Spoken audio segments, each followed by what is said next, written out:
यो हाम्रो पाडाजुङ्गीदेखि माथि काकरभिटा जाने बाटो रहेछ। यस्तो ठुलो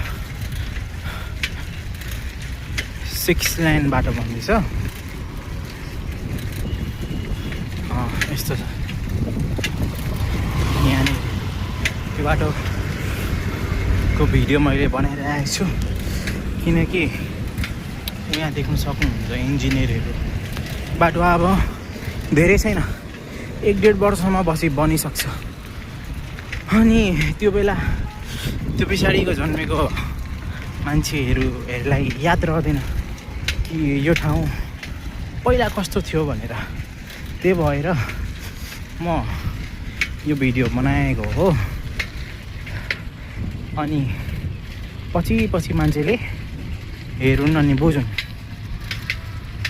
कि हाम्रो गाउँघर पाडाजुङ्गी कस्तो थियो भनेर, कस्तो सुन्दर थियो भनेर काम गरिराख्नु भएको छ।